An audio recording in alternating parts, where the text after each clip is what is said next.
Alright guys, so let's begin with competition law day 1. So in the previous session I tried to explain you why the competition is important. I hope you understand now. So to a great extent this is one of the most interesting portion और आज से हम शुरू कर रहे हैं सीधा concepts.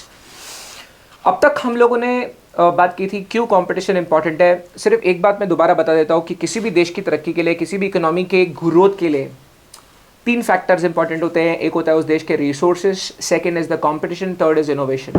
खास तौर पर जो बड़े देश है वहाँ पर 50% growth of the economy depend करती है प्रतिस्पर्धा पर, कंपटीशन पर. 30% डिपेंड करती है इनोवेशन पर. So it's very very very important that her country की एक कंपटीशन पॉलिसी हो और बहुत ही स्ट्रॉन्ग लेजिस्लेशन हो, बहुत ही स्ट्रॉन्ग इन्फोर्समेंट हो कंपटीशन लॉ की. कंपटीशन लॉ को एंटी ट्रस्ट लॉ भी कहा जाता है. तो anti trust laws, competition law बहुत मजबूत होने चाहिए किसी भी देश के. आज हम लोग कंपटीशन एक्ट 2002 में अंदर जाएंगे. Let me just brief you on the history. At this moment first class है तो you will not really understand the difference between the previous law and the current law. That is the reason मैं आज आपको बहुत ज़्यादा history नहीं बताऊंगा, वरना आपको सुनने में बड़ा अच्छा लगेगा लेकिन आप समझोगे नहीं. बट हाँ, जब हमारा ये वाला कानून पूरा पढ़कर ख़त्म हो जाएगा, जब आप ये समझ जाएंगे, फिर मैं आपको बताऊंगा पास्ट में क्या हुआ था, so that you can really connect well. Now सबसे पहले तो यार अगले 15 दिन में हमारा टारगेट है, as I said in the previous class, की ये 15 दिन में हमारा 25 मार्क का पोर्शन हमको तोड़ के ख़त्म करना है. मैंने इसे तोड़ के ख़त्म करना है, मेरे कहने का मतलब स्ट्रेट है कि यहाँ पे कम से कम हमने को 20, 21, 22 स्कोर करने की कोशिश करनी है. टोटल मिला के 40 ही पन्ने पड़े हैं. और I am telling you competition law में you can completely bank on me, whatever I tell you, just do it, you will be all right.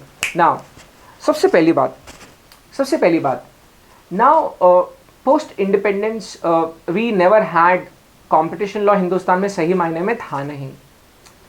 1947 देश जब आज़ाद हुआ उसके बाद से नेचुरली उस समय तो आपको पता है कि हालत बड़ी ख़राब थी. तो हुआ क्या था, कुछ ही लोग थे, कुछ ही इंडस्ट्रियलिस्ट थे जो लोग काम संभाल रहे थे, जो लोगों के हाथ में पावर्स थी.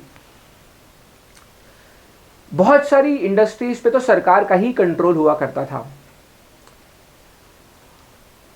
तो 47 के बाद 69 तक भी हिंदुस्तान में कोई भी एंटी ट्रस्ट लॉ नहीं था, कोई भी कंपटीशन लॉ नहीं था. थैंकफुली 1969 में हिंदुस्तान में कानून बनाया गया, monopolies and restrictive trade practices act 1969. Monopolies and restrictive trade practices act fundamentally unfair trade practice और मोनोपोलीज को कंट्रोल करने के लिए आया था. उस समय प्रिजम्पशन ये था कि मोनोपोली इनहेरेंटली खराब है, तो मोनोपोली बननी ही नहीं चाहिए. इस प्रिजम्पशन पे कानून बनाया गया था. Monopolies are considered bad in 1969. The difficult part, or probably the criticism of the 1969 MRTP Act is the public sector was excluded from the purview of the act. So the public sector undertakings were actually exempt in the MRTP Act 1969. So please understand, for a long time, for more than 30 years, Indian public sector undertakings excluded. Plus the reason why we have new competition law, why we have the new commission for regulating competition in India, is because the enforcement also, 1969 Act, the enforcement also was very weak. Anyways, first of all, few facts. सबसे पहले तो मैं आपको कुछ facts बताना चाह रहा हूँ. I just want you to focus on the screen for a second. Earlier, the law which was there in India was MRTP Act 1969, and there was one body which was established which was called as MRTP Commission, Monopolistic Restrictive Trade Practice Act के तहत एक adjudicating body बनाई गई थी, enforcement body बनाई गई थी, जिसका नाम था MRTP कमीशन, जिसका काम था फंडामेंटली हिंदुस्तान में अनफेयर ट्रेड प्रैक्टिसेस को, मोनोपोलीज को ब्रेक करना, इस MRTP एक्ट कानून का इन्फोर्समेंट करना. थैंकफुली वैसे तो इंडिया में कंपटीशन एक्ट 2002 काफी लेट स्टैब्लिश हुआ और उसके बाद भी 2002 में कानून बन तो गया था, लेकिन एक्चुअल में 2009 से वो इफेक्ट में आया, क्योंकि कुछ कमीशन के पावर्स को लेकर रिट पिटिशन गई थी और matters were pending in the court. But yes, now the law which is there in place in India is called as Competition Act 2002. Fundamentally the very legislation which governs the competition in India, or the in Hindi, you know, fondly, because you know competition commission में अगर आप job वगैरह करोगे तो बहुत Hindi siders हैं, तो वहाँ बड़ा बहुत अच्छी हिंदी बोलते हैं, बहुत ही बेहतरीन हिंदी बोलते हैं. तो प्रतिस्पर्धा के लिए भारतीय प्रतिस्पर्धा आयोग बनाया गया है. Honourable competition commission of India has been established which actually is the adjudication body for the competition matters in India. Also act also provides for the establishment of the commission, जो इस particular कानून को enforce करने के लिए बनाई गई है. Next 20-25 years competition commission of India will almost be like Reserve Bank of India or Securities Exchange Board of India in the terms of power, in the terms of the awareness that is there. अब RBI के बारे में सब जानते हैं, सेबी के बारे में सब जानते हैं. Probably 20 years from now, 25 years from now, Competition Commission of India, because you go to you see EU, you go to USA, look at the sort of powers that these entities have got. अभी Europe में Google को 36,000 करोड़ की penalty लगी है. Competition commission of India Hindustan में 2002 में establish की गई. कानून इफेक्ट में नहीं आ पाया था कुछ वजहों से, कभी डिस्कस करेंगे वो रीजंस को भी आगे. 2009 जब से वो कंपटीशन कमीशन, जब से कंपटीशन एक्ट हिंदुस्तान में इफेक्ट में आया, Competition commission of India really arrived. Cement companies 6700 crore penalty, DLF 630 crore penalty, BCCI 52 crore penalty, 14 car companies case 2500 crore की penalty. Coal India Limited, despite of it being the government entity, 1773 crore penalty. Some of the penalties were later on reduced because the appeals were made. But I'm telling you, the corporates, they got really aware that now we have a very stringent norm when it comes to the competition law, when it comes to the antitrust laws in India. So everybody was, earlier was in shell shock. What is happening? Why the commission is levying so much penalty? So, but yes, 2009 जब से commission हमारे हिंदुस्तान में establish हो गई है, people have come to know that yes boss, there is something which is called as competition law and we need to really aware about it. Anyway, तो 2002 कानून तो बन गया था, लेकिन हिंदुस्तान में ये इफेक्ट में आया 2009 में. जो मर्जर्स एंड एक्विजिशंस से रिलेटेड कानून है कंपटीशन लॉ के अंदर ही जो प्रावधान है, वो सेक्शन 5-6 में लिखूंगा, लिख के स्पेसिफिकली बोलूंगा, लेकिन वो कानून तो 2011 जून में लागू हुआ हिंदुस्तान में. We will come to that, but yes, this is the fundamental thing that you must know. I am not getting into that, committee कौन सी बैठी थी, Raghavan committee. I am not getting into that. The reason I am not getting into that is because I know at this moment you are not even aware about the law. First, let me just talk about the law. Let us just completely इस पे हमला करते हैं, इस पूरे कानून के हर section, sub section, हर case law को पढ़ लेते हैं. And once we understand the law, we will get down to history. अब मैं तो तुम्हें 200 साल पहले की हिस्ट्री में ले जाऊंगा यार. मैं तो कहता हूँ टाइटैनिक मूवी देखोगे आप, देखो इतनी क्लासी मूवी है, उसमें 3-4 सेकंड का जब मूवी में वो डिनर सीन चल रहा होता है, उस समय लोग शर्मन एक्ट का, क्लेटन एक्ट का बात कर रहे हैं. 1920s में टाइटैनिक मूवी आई थी, उस समय ही टाइटैनिक का पूरा उस टाइमलाइन का मूवी बना हुआ है. Look at the intricacies. Picture बनाने वाले ने इस बात का भी ध्यान रखा कि उस समय जो कानून था, जो ज़्यादा डिस्कशन हो रहा होता था, वो शर्मन एक्ट था, क्लेटन एक्ट था. जो कॉम्पिटिशन लॉ में, पूरे विश्व में कॉम्पिटिशन लॉ जो सबसे पहले बनाए गए, Clayton act, Sherman act, USA में बनाए गए. Anyway, that's the reason I am saying let's not go there. We can also, if you will request, I will talk about Brazil, I will talk about Singapore, I will talk about Australia, China, US. इतना मेरा पढ़ा हुआ है, लेकिन पहले हिंदुस्तान का पढ़ लेते हैं मेरे भाई, फिर चलते हैं बाहर. Anyway, so the law of land is competition act 2002. The commission, earlier it was MRTP commission, now Competition Act 2002 specifically it specifically actually was enacted to create one more commission. So now thankfully we have a very strong regulator which is regulating competition law matters in India. The regulator is Honorable Competition Commission of India. तो ये body को आप आज से, और ये क्या होता है, CCI, Competition Commission of India, ऐसा नहीं होता भाई. Please start having respect. It's honourable competition commission of India which is there. तो हिंदुस्तान में दिल्ली में कॉम्पिटिशन कमीशन ऑफ इंडिया का ऑफिस है, और कॉम्पिटिशन कमीशन ऑफ इंडिया ही हिंदुस्तान में कॉम्पिटिशन से जुड़े मैटर्स को रेगुलेट करती है. ठीक है.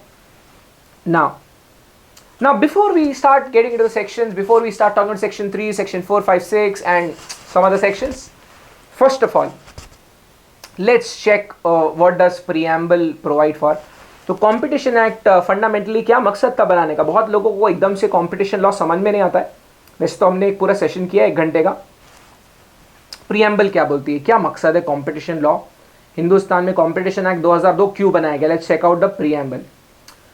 Also, I will highlight few very important keywords for you so that you can really understand the scope of the legislation. Now, the preamble states that this is an act, this Competition Act 2002, it states that this is an act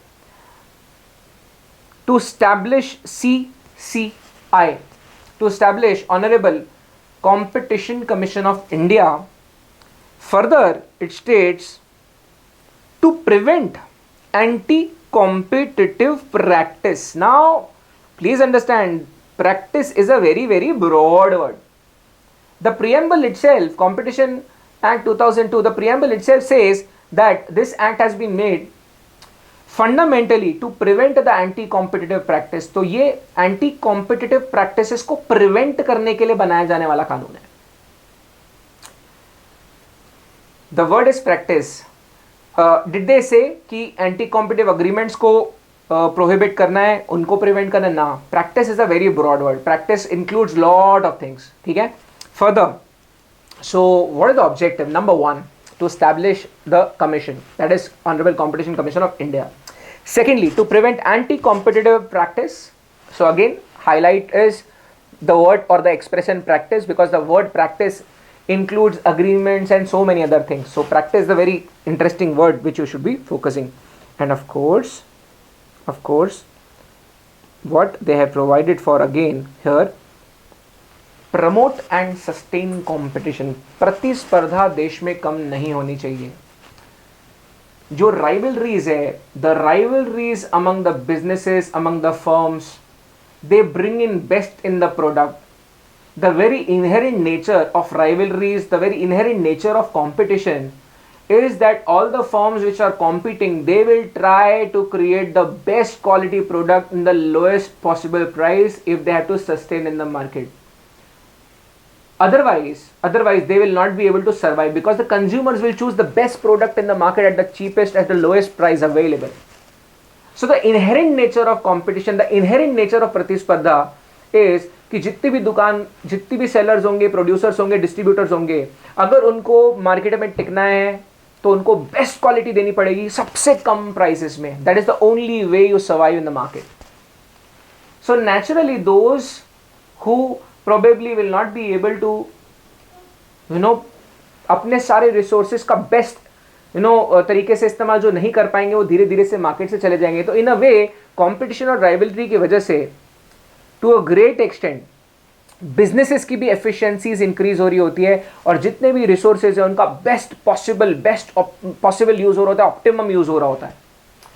and that is the reason the act provide specifically the intention of the act is to promote and sustain competition, protect the interest of consumers and ensure freedom of trade in the markets in India. Though I am not willing to get into the Constitution of India, मैं भारतीय संविधान के बारे में बात नहीं करना चाहूँगा at this moment, because it itself is a very big matter. उसके बारे में थोड़ा भी बात करना होगा तो मुझे 2-3 घंटा मिनिमम उसके इंट्रोडक्शन में ही लग जाएगा. बट फिर भी इतना तुम जानते हो ना कि भारत का संविधान हिंदुस्तान में अपनी आज़ादी से प्रोफेशन, अपनी आज़ादी से बिजनेस, अपनी आज़ादी से ट्रेड करने की आपको इजाज़त देता है ना. तो बिल्कुल हर किसी को आज़ादी होनी चाहिए. फ्री मार्केट्स हैं हिंदुस्तान में, और फ्री मार्केट्स का मतलब ये होता है कि आप अपने तरीके से आप जिस मर्जी, जो मर्जी चाहें आप वो बिज़नेस करें, जो मर्जी चाहें आप वो सर्विसेज दें, है ना. बट ये करते करते आपको इस बात का भी ध्यान रखना है कि कहीं आप कोई ऐसी प्रैक्टिस या कोई ऐसा काम ना करें जिसकी वजह से दूसरे का ये फ्रीडम रुक जाए. तो this act is also established to make sure कि वन, कंज्यूमर्स का इंटरेस्ट भी प्रोटेक्ट होगा. Though we have a separate consumer protection act which was amended 2019, still यहाँ पे भी कंज्यूमर्स का प्रोटेक्शन है. तो ये बहुत इंपॉर्टेंट बात है. कभी आएंगे हम। किसी ने सवाल पूछा कि क्योंकि अब competition commission of India high court नहीं है, सुप्रीम कोर्ट नहीं है, कंपटीशन कमीशन ऑफ इंडिया एक एडजुडिकेशन बॉडी है जो कि एक ट्राइब्यूनल की तरह है। तो ये बात इंपॉर्टेंट है कि प्रियम्बल में लिखा है कि कंज्यूमर्स का इंटरेस्ट प्रोटेक्ट करना है, ठीक है। जब फैसले होंगे तो ये बहुत इंपॉर्टेंट हो जाएगा। Anyways later on let's move on. Ensure the freedom of trade in markets in India. So competition commission of India which is the body which has been establish under the act, वो ये भी देखेगी कि हिंदुस्तान में किसी enterprise, किसी person का practice ऐसा नहीं है कि दूसरों का आज़ादी हिंडर हो जाए, दूसरों को आज़ादी से कोई बिजनेस करना, आज़ादी से कोई ट्रेड करना, ये डिफिकल्टी आ जाए। This is a preamble guys. So what is the preamble saying? Act fundamentally competition commission of India को स्टैब्लिश करने के लिए बनाई गई है। नंबर 2, हम चाहते हैं कि एंटी कॉम्पिटिटिव प्रैक्टिसेस को हम लोग रोकें। thirdly, वी वांट इंडिया में सस्टेन कंपटीशन। वी वांट कि हिंदुस्तान में प्रतिस्पर्धा हो, हिंदुस्तान में लोगों के बीच कंपटीशन हो। क्यों? क्योंकि competition brings in best in the products. The competition, the inherent nature of competition, the inherent nature of प्रतिस्पर्धा, what will happen is the firms, the persons, the enterprises, they will compete, and when they compete they will like to come up with the best quality product at the lowest possible cost. What will happen is at the end of the day the consumer will be the gainer, and because these firms will be competing so hard, इतना cutthroat competition होगा, अगर उनको आगे होना होगा, अगर उनको profit margin भी बढ़ाने होंगे, कंज्यूमर को भी क्वालिटी देनी पड़ेगी, बेहतरीन से बेहतरीन काम करना होगा, तो जितने रिसोर्सेज हर हिंदुस्तान की कंपनी के पास होंगे, हर हिंदुस्तान के एंटरप्राइजेस के पास होंगे, वो अपने रिसोर्सेज का बेस्ट पॉसिबल यूज़ करेंगे। और जब वो अपने रिसोर्सेज का बेस्ट पॉसिबल यूज़ करेंगे तो पूरे हिंदुस्तान के जितने रिसोर्सेज हैं they will be put to the optimum, सबसे ज़्यादा बेहतरीन तरीके से उसका यूटिलाइजेशन हो पाएगा, ठीक है। सो ये है फंडामेंटली जो प्रियम्बल में लिखा है। Now before we move forward, I would just like to talk about few more things. Now in India, guys please focus, it demands our attention, please focus. In India सबसे पहले तो आपको मैं बता दूं कि जो सबसे क्रिटिकल बॉडी है जिसके बारे में आपको बताना चाहूँगा वो है honourable competition commission of India, भारतीय प्रतिस्पर्धा आयोग। हिंदुस्तान में anything which is related to competition, any matter related to प्रतिस्पर्धा competition is absolutely governed by Honorable Competition Commission of India, ठीक है। For example in India there are so many banks, and banking sector के लिए sectoral regulator कौन है? Reserve Bank of India. अब हिंदुस्तान में Securities Exchange Board of India है जो कि कैपिटल मार्केट्स को रेगुलेट करती है। इतने सारे म्यूचुअल फंड, इतने सारे स्टॉक एक्सचेंज, इतने सारे कैपिटल मार्केट इंटरमीडियरी सेक्टर का रेगुलेटर है, बट जहां जहां मैटर कंपटीशन से रिलेटेड होगा ऑनरेबल सीसीआई विल सी क्या करना है। Same with insurance industry also. So insurance industry we have IRD as a regulator, but what happens is अगर मामला प्रतिस्पर्धा से रिलेटेड हुआ, कोई भी पॉलिसी बन रही होगी जो कि रिलेटेड होगी कंपटीशन से, ऐसे केस में who will regulate that particular matter? Honorable Competition Commission of India. Now let me just talk about very interesting thing to you. I'm sorry, what I do is usually before teaching you I make the notes so that थोड़ा सा smoothly हम लोग discussions पे focus कर पाएँ और dead space बिल्कुल ना हो स्क्रीन में, डेड स्क्रीन नहीं हो बिल्कुल भी।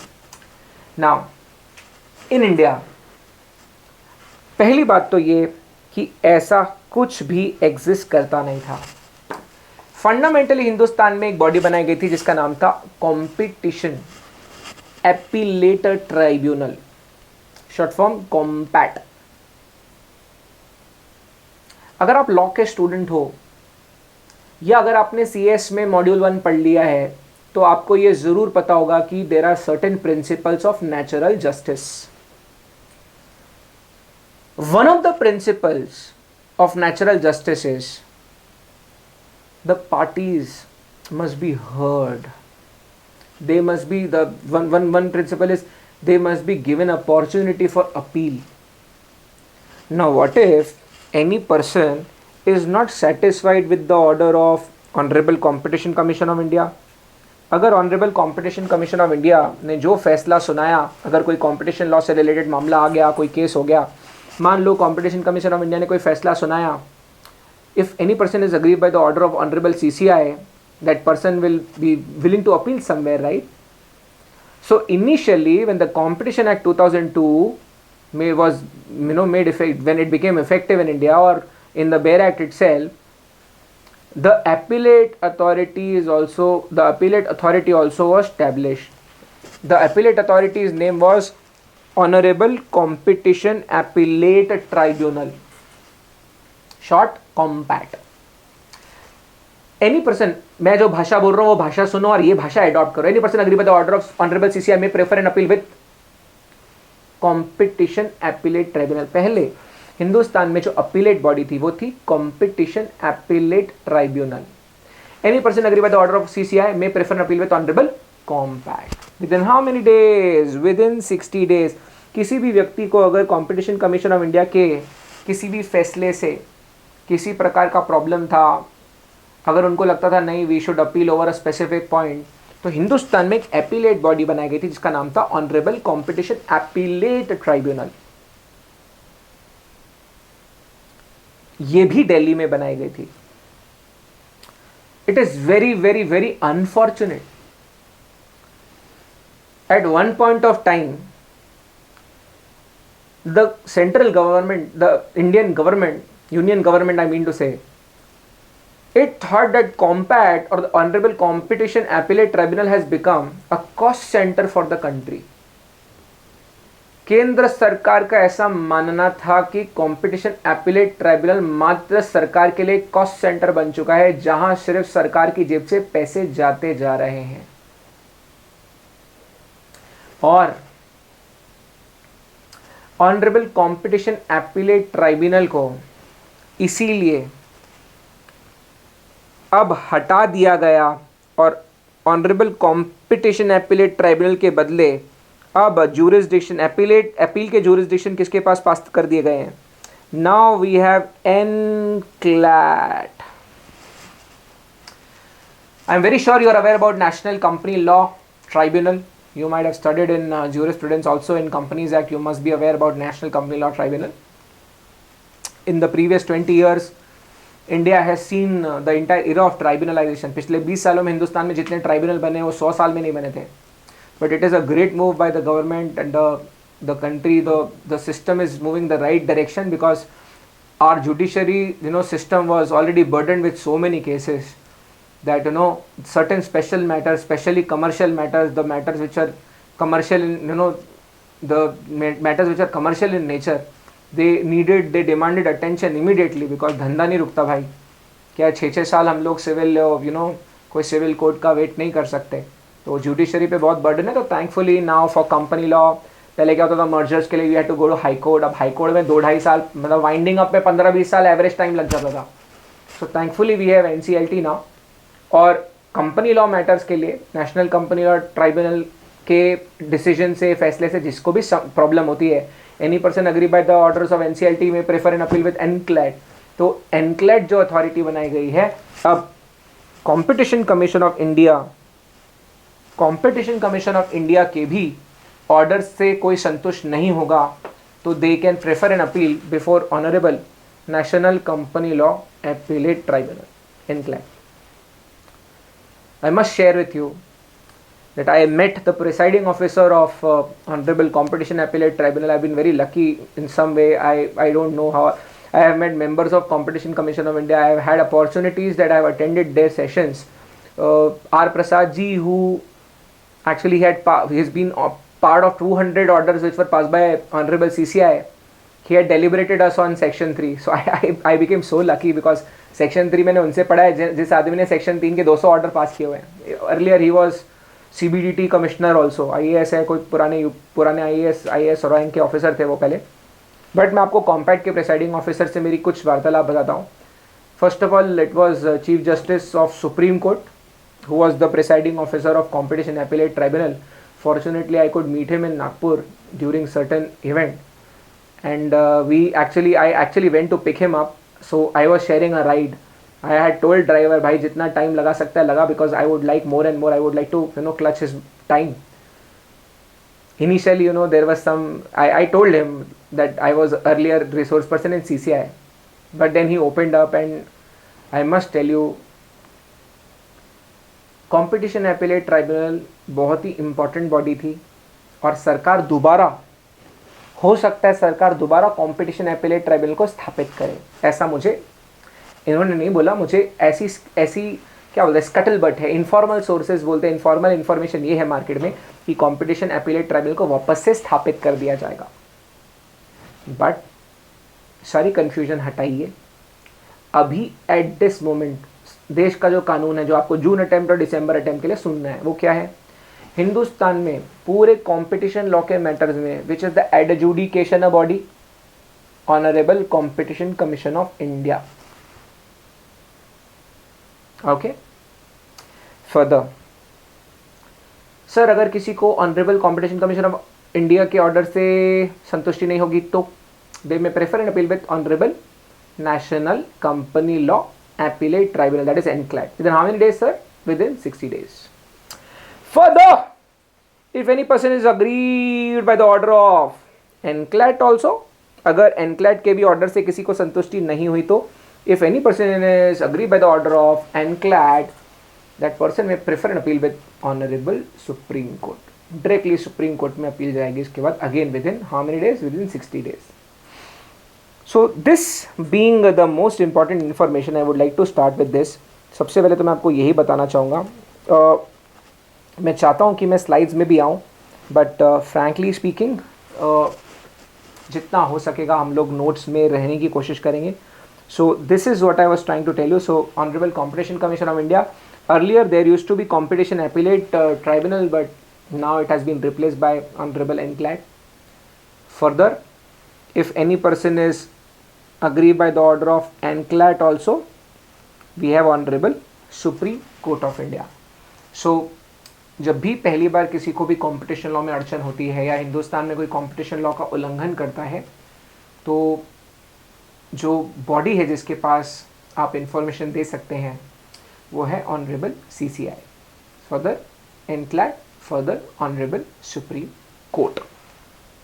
Now, so the focus areas. So which are the focus areas? Let me outrightly tell you that anybody can आप कंपटीशन लॉ को हिंडर कैसे कर सकते हो. अभी फंडामेंटली प्रतिस्पर्धा जो है इसे किस तरह से हिंडर किया जा सकता है, मैंने आपको पहले भी बोला, मैं दोबारा बोलता हूँ. पूरे विश्व में there are only these matters. India में सेक्शन 3, सेक्शन 4, सेक्शन 5 और सेक्शन 6. पूरे वर्ल्ड में कोई भी ज्यूरिसडिक्शन, चाहे वो यूरोप हो, चाहे वो USA हो, ऑस्ट्रेलिया हो, सिंगापुर हो, पूरे वर्ल्ड के कोई भी ज्यूरिसडिक्शन में fundamentally there are only 3 areas of concern. There are only 3 focus areas. Number 1 is section 3 which provides for anti competitive agreements. मैंने क्या बोला? कंपटीशन को रोकने के लिए, कंपटीशन को किस तरह हिंडर किया जा सकता है, कंपटीशन के साथ किस तरह छेड़छाड़ की जा सकती है, हिंदुस्तान में प्रतिस्पर्धा में बाधा किस तरह बनाया जा सकता है किसी को. तो कंपटीशन में बाधा कैसे हिंदुस्तान में हो सकती है? पहला तरीका, जो आपस में कॉम्पिटिटर्स हैं, जो आपस में राइवल्स हैं, वो ही आपस में अंदर से मिल जाएं. आप इमेजिन करो, हिंदुस्तान की सभी सीमेंट कंपनियां आपस में मिल जाएं और सभी मिल के तय कर लें कि अपन भाड़ में गई अपनी कंपटीशन. जब आपने वो once upon a time in Mumbai देखी होगी, जब दोस्ती करके काम हो सकता है तो दुश्मन क्यों बनाया जाए. पूरे हिंदुस्तान की सीमेंट कंपनियां सब मिलके भाव तय कर देंगी. हर महीने सीमेंट की बोरी का भाव 100 रुपये अप. अबे आप किसी से भी सीमेंट लो, सीमेंट 500 रुपये पर बोरा. पूरे हिंदुस्तान की सीमेंट कंपनियां इस प्रकार से गठबंधन बना दे, इस तरह का गठजोड़ बना दे, इस तरह का कोल्यूसिव टैक्टिक यूज करें, इस तरह से कार्टेल बना लें. तो इसमें नुकसान सिर्फ आपका है, मेरा नहीं है, ये मेरे और तुम्हारे किसी इंडिविजुअल की बात नहीं है, पूरी इकोनॉमी की लग जाएगी। क्यों?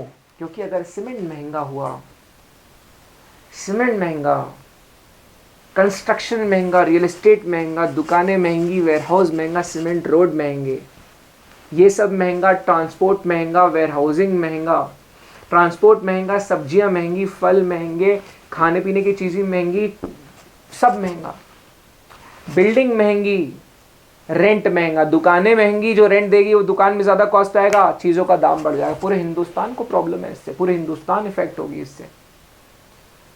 तो we can not let that happen. So fundamentally what I am trying to tell you is this section 3, it actually governs anti-competitive agreements. Let me write it down in a better way. So section 3 fundamentally it governs anti-competitive agreements. One more way in which the competition can be hindered is when people will abuse their dominant position.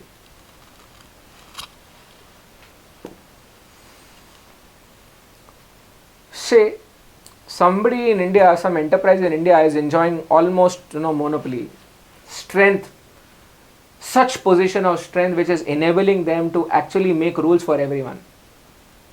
For example, BCCI, Hindustan में एक ज़माने में BCCI Hindustan में cricket के rules को भी regulate करता है, नियम भी BCCI बनाती है, क्रिकेट के गेम को चलाती भी वही है, पार्टिसिपेंट भी वही है, रेगुलेटर भी वही है, सब कुछ वही है। तो हिंदुस्तान का नया कंपटीशन एक्ट मोनोपोलीज को खराब नहीं मानता। 1969 का कानून तो मोनोपोलीज को ही खराब मानता था। 2002 का कानून कंपटीशन को खराब नहीं मानता। उल्टा हम तो ये समझते हैं कि अब इकोनॉमीज पूरे वर्ल्ड की खुल चुकी हैं और हमें वर्ल्ड की अलग अलग बड़ी कंपनियों से कॉम्पीट करना है, तो हिंदुस्तान में भी बड़ी कंपनियों का होना ज़रूरी है, क्योंकि बड़ी कंपनियां होंगी तभी इकोनॉमीज़ और स्केल मिलेंगी और तभी हमारा कॉस्ट पर यूनिट कम होगा। लेकिन इसका मतलब ये नहीं कि हिंदुस्तान की बड़ी एंटिटीज़, हिंदुस्तान की दिग्गज एंटिटीज़ अपने इस दबदबे का फ़ायदा उठाएं। The competition act 2002 fundamentally it does not say that having a dominant position or having a monopoly is bad. But the abuse is specifically considered bad. आप अपनी पोजीशन का गलत फ़ायदा उठाएंगे उसको तो हम निश्चित गलत मानेंगे। आपने अगर कंपटीशन लॉ के अलावा कॉन्ट्रैक्ट एक्ट पढ़ा होगा, कॉन्ट्रैक्ट एक्ट में आपने अनड्यू इन्फ्लुएंस पढ़ा होगा। अनड्यू इन्फ्लुएंस की दो कंडीशन थी, one you have position, you have authority, you are in a position of strength and then you are using that position in a wrong way. Apply those same principles in section 4, you will get the answers if you are aware about contract act. Otherwise in part C I will take care of it, don't worry, घुस के पढ़ेंगे। section 4 competition act 2002 fundamentally ये नहीं मानता कि monopoly होना खराब बात है, किसी एंटिटी का डोमिनेंट पोजीशन होना खराब बात नहीं है, बट उस डोमिनेंट पोजीशन का गलत फ़ायदा उठाना, उसको पोजीशन को अब्यूज़ करना, वो ख़राब बात है। DLF इज़ एन एंटिटी जो डोमिनेंट एंटिटी थी, 630 करोड़ की पेनल्टी लगी है। We will see in detail क्यों लगी थी। Okay, further then one more way in which the competition can be tampered in India, एक और तरीका है जिसकी वजह से कॉम्पिटिशन में, प्रतिस्पर्धा में बाधा क्रिएट हो सकती है, जो कि सेक्शन 5 और 6 जिसके बारे में बात करेंगे। अब section 5 and 6 provides for regulation of combination.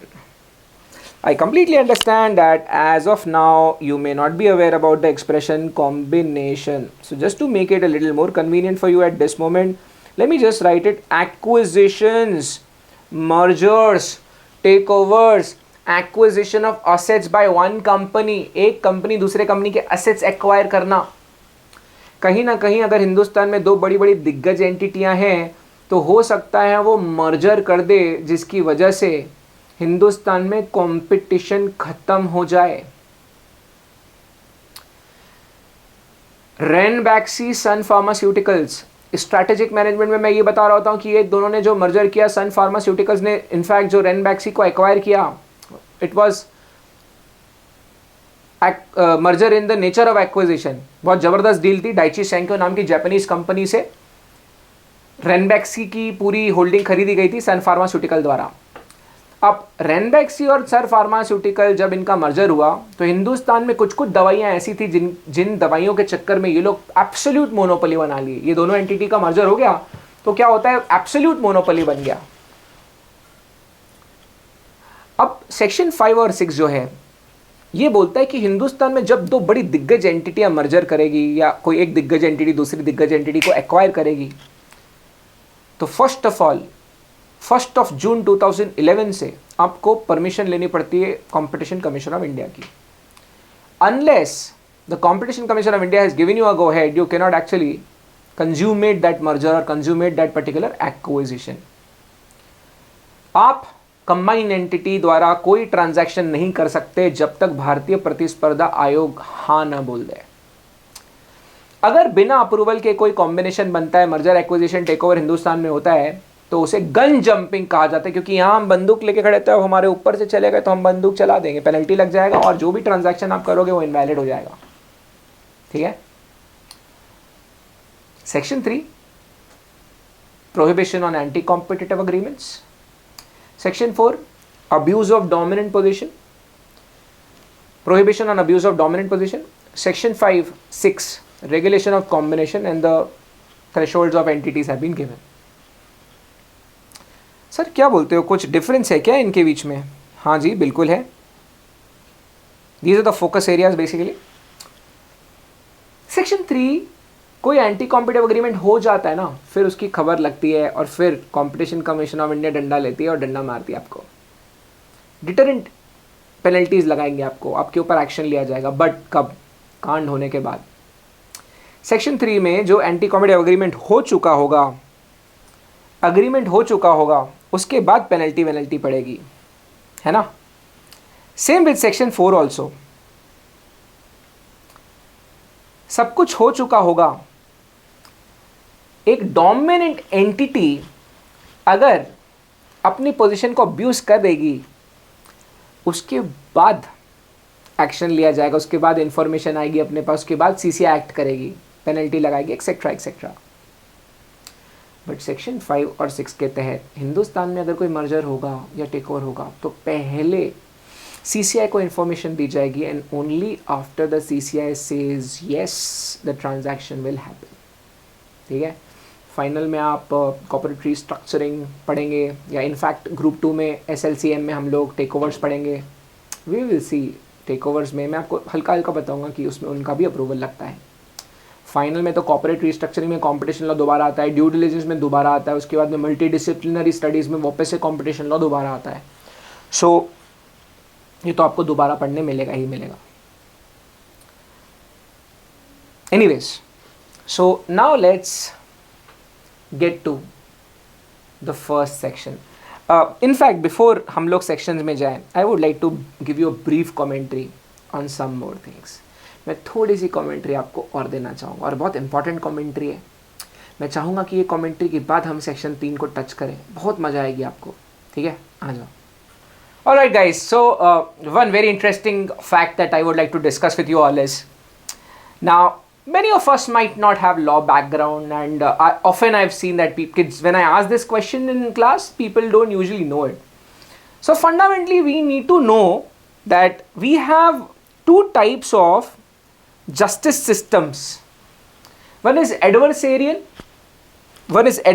system of justice or law, and the second one is inquisitorial.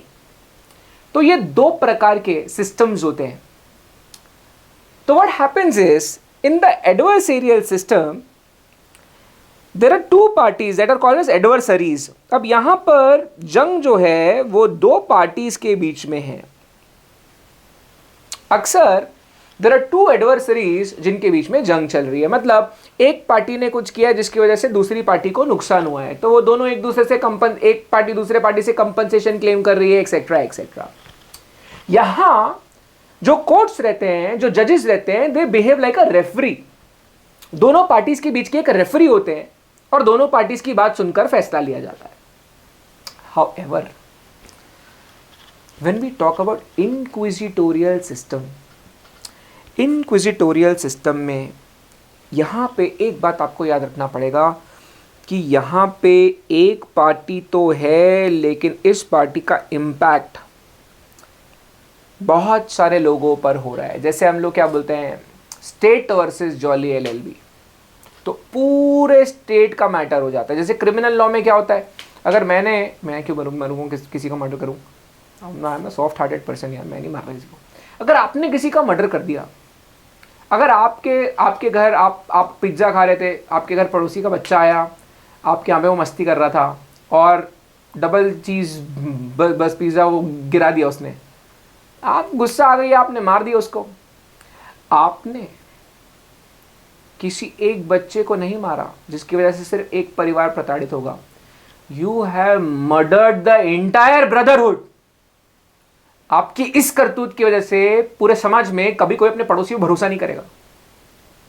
आपकी इस गलती की वजह से पूरे समाज में टेरर फैल गया है। समझ रहे हो मेरी बात? तो आप जब मर्डर करते हो तो क्या होता है, मतलब आप नहीं, जब कोई मर्डर करता है तो पूरा स्टेट का मैटर है ना, बिकॉज ये पूरे सोशल फैब्रिक्स डिस्ट्रॉय किया आपने। बिल्कुल वैसे ही एडवर्सोरियल सिस्टम, इंक्विजिटोरियल सिस्टम में भी ऐसा ही होता है। एक पार्टी की वजह से जो इम्पैक्ट है वो बहुत लोगों को हो रहा होता है। तो यहाँ जो एडजुडिकेशन बॉडी होती है या जो कोर्ट होता है, ट्राइब्यूनल होता है, वो एक्टिवली फैक्ट फाइंडिंग एनालिसिस करना, वो पूरी डिटेलिंग करना, वो इंक्विजिटोरियल सिस्टम में कोर्ट्स का काम होता है। इससे भी बहुत इंटरेस्टिंग मैं आपके साथ एक फैक्ट शेयर करना चाहता हूँ। Now please understand, this is a very very important matter. Often people don't know about this and because of this they have lot of troubles. Now what happens is, adversarial system में what happens is, the standard of proof, anyway criminal law को इसके साथ नहीं जोड़ना, I was just giving an example, ठीक है। Adversarial system में what happens is, the standard of proof, जब भी कोई मामला कोर्ट कचहरी में जाता है तो जो सबूत की ज़रूरत पड़ती है। इनफैक्ट मैं before coming to the standard of proof, let me just tell you one more thing. आपने हमेशा सुना होगा innocent until proven guilty. Inquisitorial system में, I am so sorry, adversarial system में व्हाट हैपेंस इज, जो भी एलिज्ड party है, accused है, वो तब तक इनोसेंट माना जाता है जब तक ये सिद्ध न कर दिया जाए कि वो गिल्टी है। इन इंक्विजिटोरियल सिस्टम में हम क्या बोलते हैं, guilty unless the parties in the case, मतलब यहां पर guilty unless proven innocent। मैं अलग से नोट्स में क्यों बता रहा हूं, क्योंकि ये बेसिक्स है यार, कानून के बेसिक्स है, पूरा सिस्टम हमको मालूम होना चाहिए, तब तो 25 मार्क के कानून में कब्जा हो जाएगा हमारा। अब होता क्या है क्लास, इनक्विजिटोरियल सिस्टम में हम प्रिज्यूम कर लेते हैं कि आप गुनहगार हो। ये सिद्ध करना कि आप गुनहगार नहीं हो, ये पूरी जिम्मेदारी, पूरा ओनर्स, पूरा बर्डन ये आपके ऊपर है, पार्टी के ऊपर है। कोर्ट्स तो ये प्रिज्यूम कर लेंगे that you are guilty, you have done a wrong and you will have to prove that no, I am innocent, and then for that you have to come up with evidence. Are you understanding? In fact, let me take it further. Just enjoy it, just enjoy the commentary, do not think much unless I have told you to think. जो बता रहा हूं पहले सुन तो लो पूरा मामला। Competition law में जब आएंगे तो बताऊंगा, अभी सोचना नहीं है, जो बोल रहा हूं सुनो पहले। अब यहां क्या होता है, here the standard of proof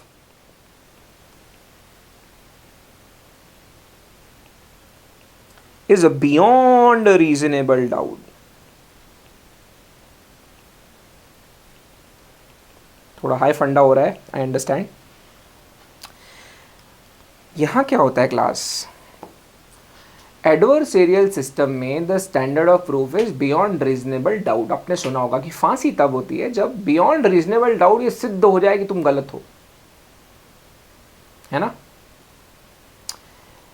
adversarial system में you are innocent until proven guilty, मतलब बहुत मेहनत है, मशक्क़त है, सिद्ध करना होगा कि आप गिल्टी हैं, और कोर्ट्स को beyond reasonable doubt hard evidence चाहिए होंगे, तब आपके खिलाफ फैसला आएगा, है ना, है ना। मतलब यहां फंडामेंटली जो पूरे सिद्धांत होंगे वो एक्यूज के फेवर में होंगे, है ना। इनक्विजिटोरियल सिस्टम में क्या होता है, यहां standard of proof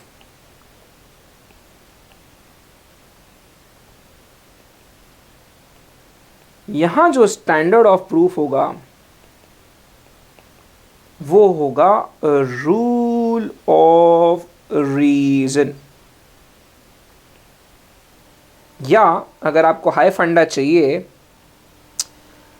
preponderance of probabilities.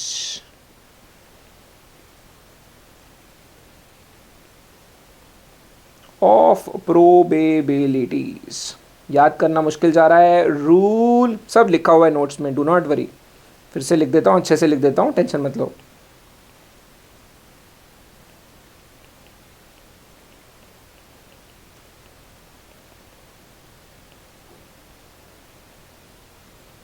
ठीक है, ये नहीं समझे तो रूल ऑफ रीजन। इसका मतलब ये कि इनक्विजिटोरियल सिस्टम जो होता है कानून का, वहां पर जो स्टैंडर्ड ऑफ प्रूफ है, जो सबूत देने होते हैं हमें, वो होते हैं प्रीपोंडरेंस ऑफ प्रोबेबिलिटी वाले। रूल ऑफ रीजन मतलब यहां पे रीजनिंग चलती है, जरूरी नहीं है कि मैं पक्का सबूत दूंगा। मैं मतलब कानून जो भी एडजुडिकेटिंग बॉडी है, जो भी कोर्ट है, जो भी ट्राइब्यूनल है, जरूरी नहीं है वो पक्का सबूत दे। अगर सर्कमस्टेंशियल एविडेंस भी मिल गए आपके खिलाफ तो भी हम आपको गलत मान लेंगे, ओके। मेरे पास पक्का सबूत नहीं भी हुआ तो भी मैं आपके खिलाफ कार्रवाई कर सकता हूं इनक्विजिटोरियल सिस्टम में। अभी कंपटीशन कमीशन या sorry competition law, competition act 2002 जो है वो कौन सा वाला है मालूम है? कंपटीशन एक्ट 2002 है इनक्विजिटोरियल।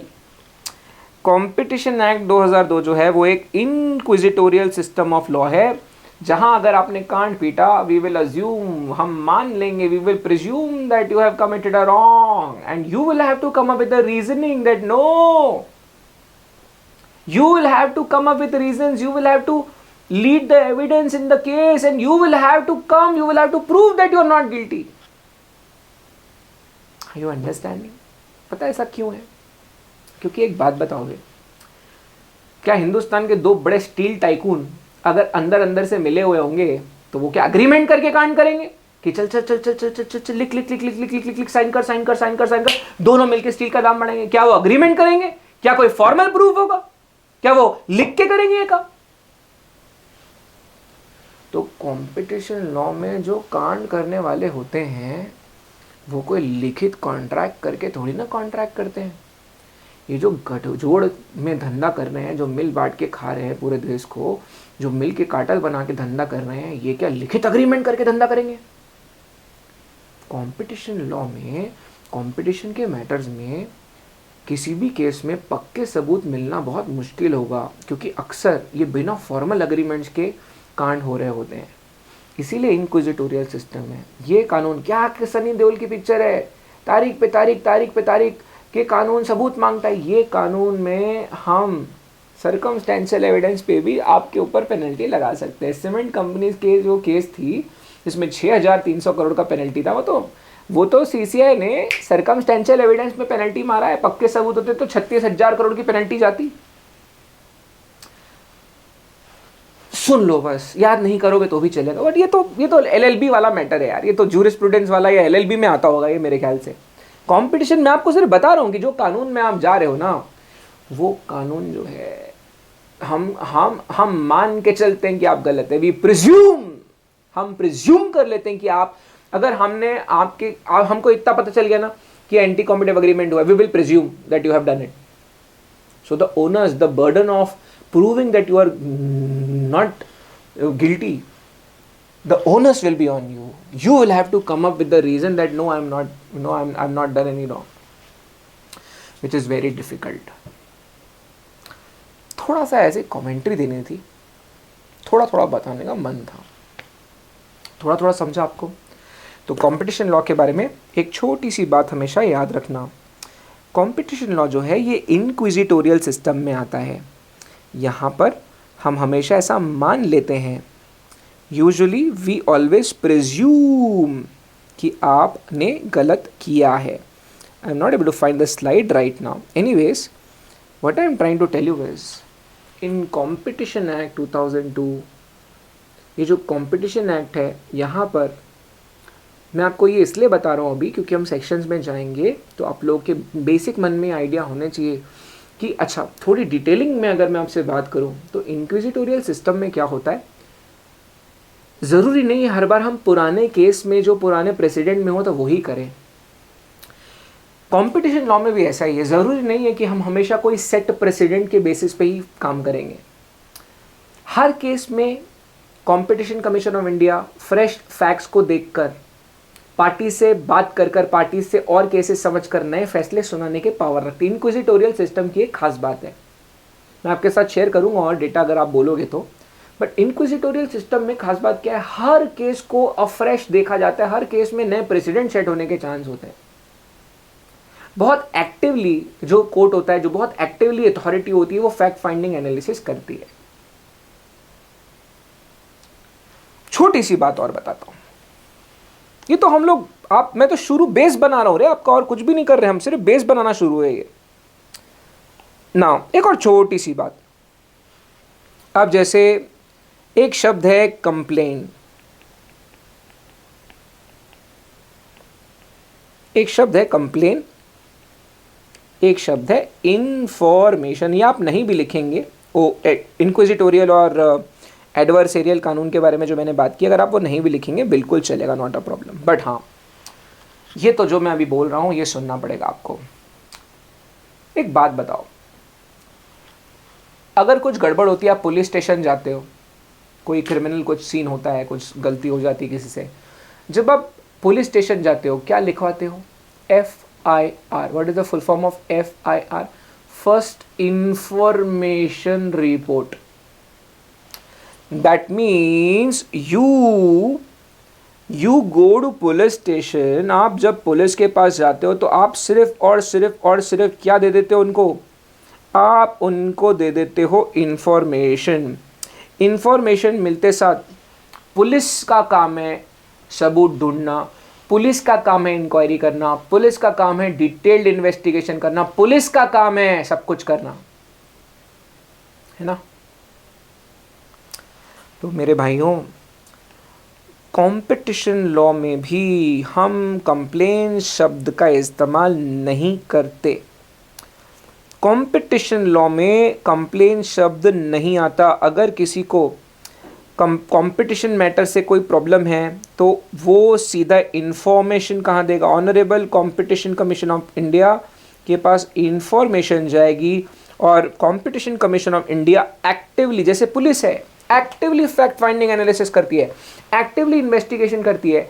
ये सब काम पुलिस का होता है कि तहकीकात हो, मामले की इंक्वायरी हो, सब कुछ डिटेल में हो।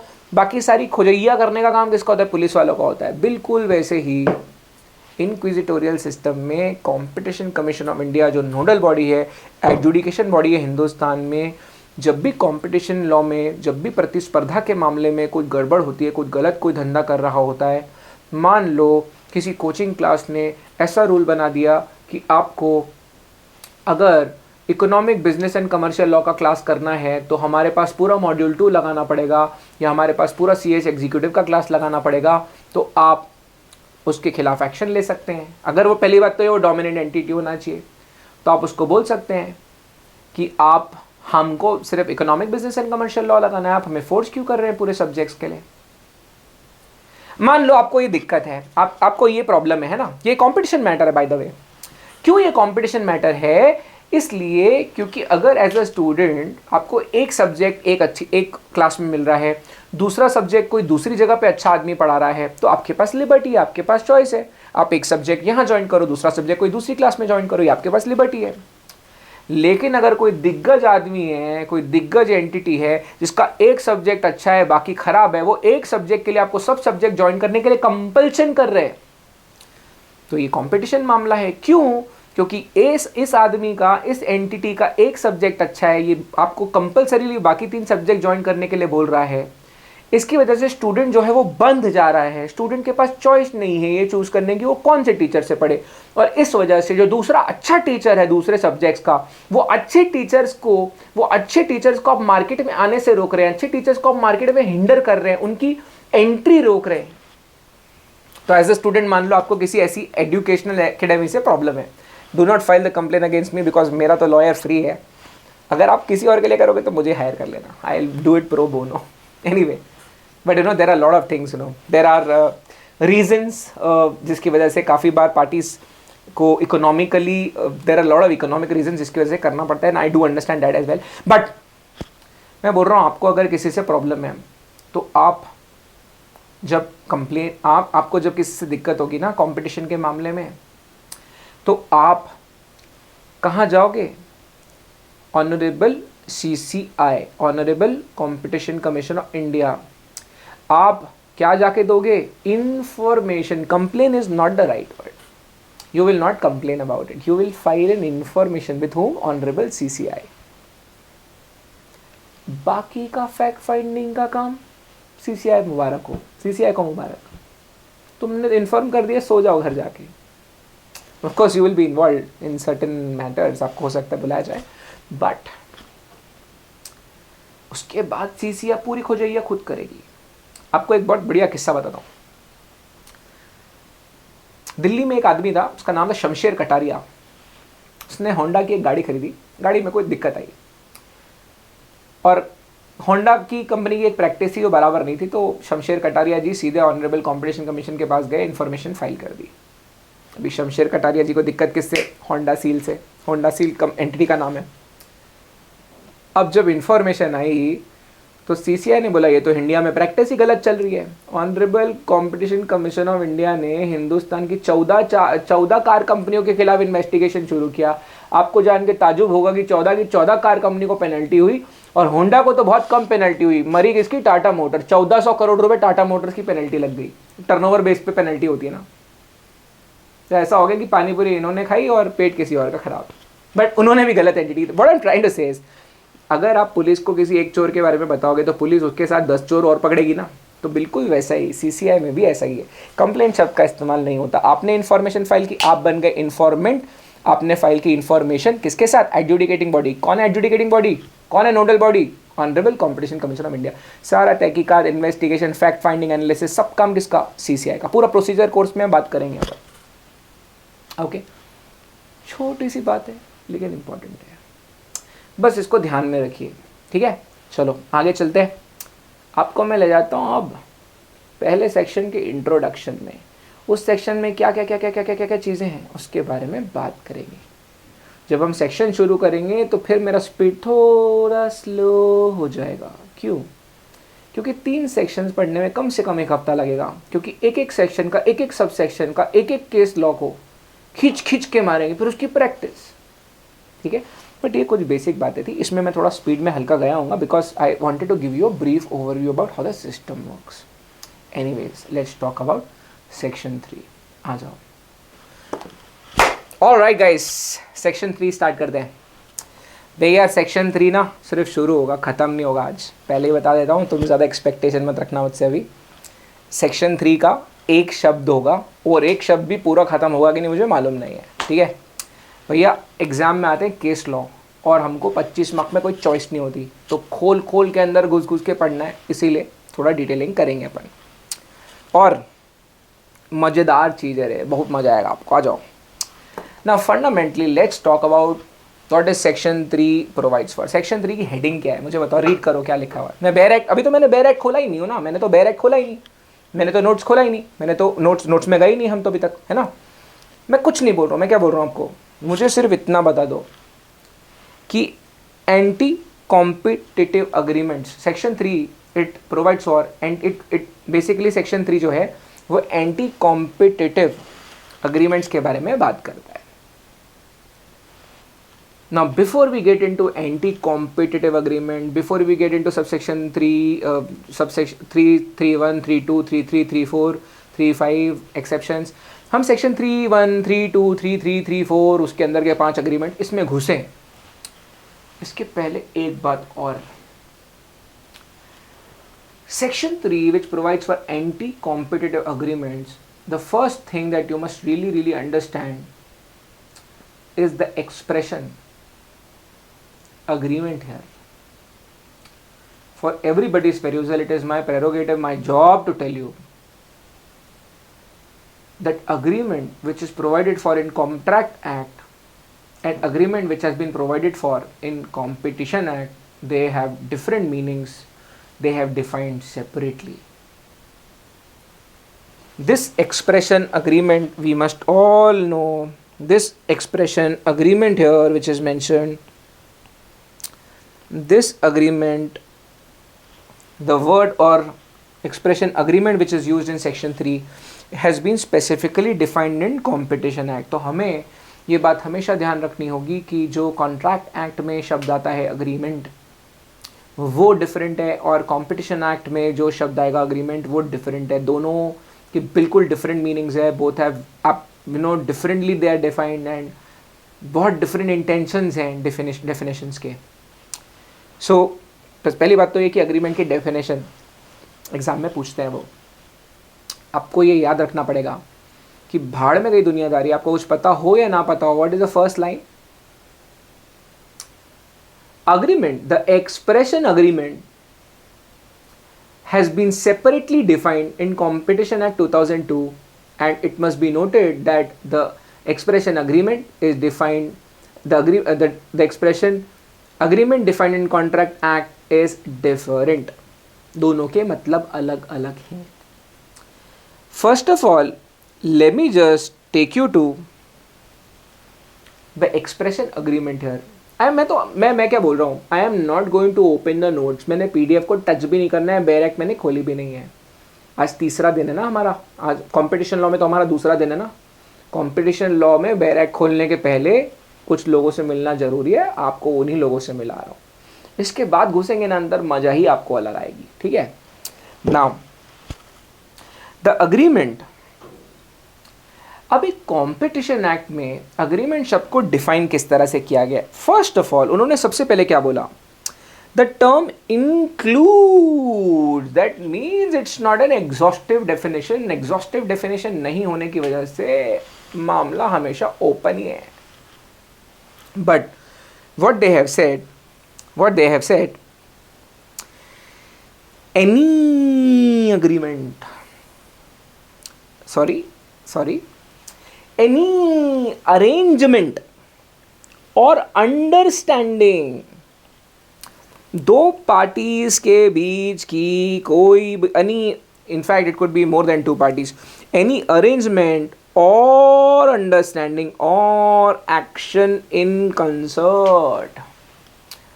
पहली बात तो उन्होंने बोला एनी का मतलब कोई भी टाइप का अरेंजमेंट या कोई भी टाइप की अंडरस्टैंडिंग या कोई भी टाइप का मिला हुआ एक्शन, ऐसा एक्शन जो मिलके किया जा रहा है। एनी अरेंजमेंट और एनी अंडरस्टैंडिंग और any action in concert, whether और not such arrangement, understanding or action is formal or in writing. That means जो पार्टीज ने अग्रीमेंट किया है, अरेंजमेंट किया है, जिस भी प्रकार का अंडरस्टैंडिंग है पार्टीज के बीच में, जो भी concert act, whatever action in concert is there, it need not be formal, need not be in writing. Please understand, contract act में फॉर्मल अरेंजमेंट्स होना इंपॉर्टेंट हो जाता था. यहाँ कॉम्पिटिशन एक्ट में अग्रीमेंट फॉर्मल होना ज़रूरी नहीं है, राइटिंग में होना ज़रूरी नहीं है. हम पार्टीज के कंडक्ट को देख के भी डिटरमाइन कर सकते हैं कि इनके बीच में कोई अग्रीमेंट रहा होगा या नहीं. ठीक है, मामला ओपन है. ज़रूरी नहीं है कि ये राइटिंग में हो या फॉर्मल हो. फॉलो.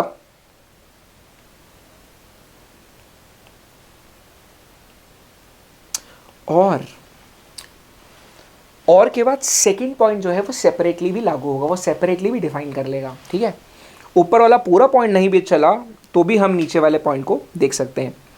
और वेदर और नॉट द टर्म, मतलब आपको फंडामेंटली ये दो चीज़ों को ध्यान में रखना पड़ेगा. Any arrangement, I am sorry it is become too colourful, one second. Any arrangement, any agreement और understanding, any arrangement or understanding or action in concert, whether or not such arrangement, understanding or action is formal or in writing, or whether or not such arrangement, understanding or concern, action in concert is intended to be enforceable by legal proceedings. अब मेरे को एक बात बताओ, आप 3 लोग किसी का मर्डर करोगे तो आप क्या लिख के करोगे? क्या चल चल चल लिख, तू भी साइन कर, मैं भी मारूंगा, मैं भी मारूंगा, मैं भी मारूंगा. तो नेचुरल सी बात है, जो ये गलत काम कर रहे होंगे, जो हिंदुस्तान में प्रतिस्पर्धा को रोकने का काम कर रहे होंगे, वो क्या अग्रीमेंट साइन करके करेंगे? क्या चलो चलो चलो चलो चलो हिंदुस्तान की जनता को लूटेंगे? नेचुरली वो कभी लिखित में नहीं करेंगे. नेचुरली कोई फॉर्मल अरेंजमेंट नहीं होगा.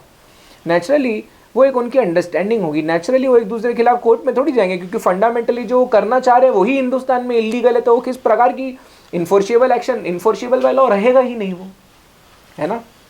खास बात यह है कि कंपटीशन लॉ में हम सेक्शन 3 में घुसेंगे उसके पहले ये बात याद रखना कि भाई एंटी कॉम्पिटिटिव अग्रीमेंट शब्द का इस्तेमाल है, और agreement in contract act is defined differently, agreement in competition act is different. Competition act में अग्रीमेंट फॉर्मल नहीं हुआ चलेगा, राइटिंग में नहीं हुआ चलेगा. ज़रूरी नहीं है पार्टीज ने जो भी अग्रीमेंट या अरेंजमेंट, जो भी अंडरस्टैंडिंग, उनकी जो भी एक्शन इन कंसर्ट है, ज़रूरी नहीं है कि वो इन्फोर्सेबल हो कानून में.